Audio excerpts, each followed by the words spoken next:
শবে কদরের রাতের নামাজের কি নিয়ম? কয় রাকাত পড়বেন?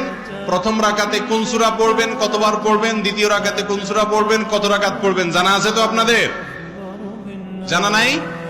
একজনও জানেন না? ইন্না লিল্লাহি ওয়া ইন্না ইলাইহি রাজিউন। হাজার হাজার মানুষের বিশাল সমাবেশ, আপনারা একজনও শবে কদর নামাজের নিয়ম জানেন না? এটা খুব খারাপ কথা ভাই, নিয়ম তো জানতে হবে। আচ্ছা আমি বলে দিচ্ছি, শবে কদরের নামাজের নিয়ম হলো অন্য যে কোনো নামাজ যেভাবে পড়েন শবে কদরের নামাজও একইভাবে পড়বেন। এগুলো শবে কদর নামাজের নিয়ম।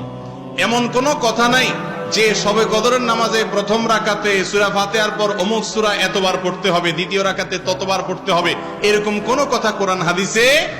এগুলা মন গড়া বিভিন্ন সিস্টেম, বিভিন্ন পদ্ধতির কথা, বিভিন্ন আপনার বাজারে নামাজ শিক্ষার বই নামে অনেক বই আছে, সব বই না, কিছু কিছু বই আছে।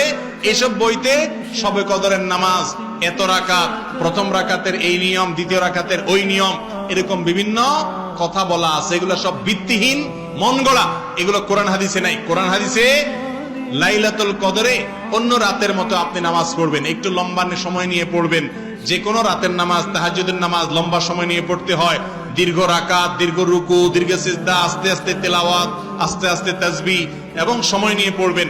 দুই রাকাত করে পড়বেন। যে কোনো সূরা দিয়ে পড়তে পারেন, একবার পড়বেন না দুইবার পড়বেন সূরা ফাতিহার পরে সূরা, এটা আপনার ব্যাপার। কোন সূরা নির্ধারিত না। আপনি লাইলাতুল কদরের একটা জিনিস নির্ধারিত, সেটা হলো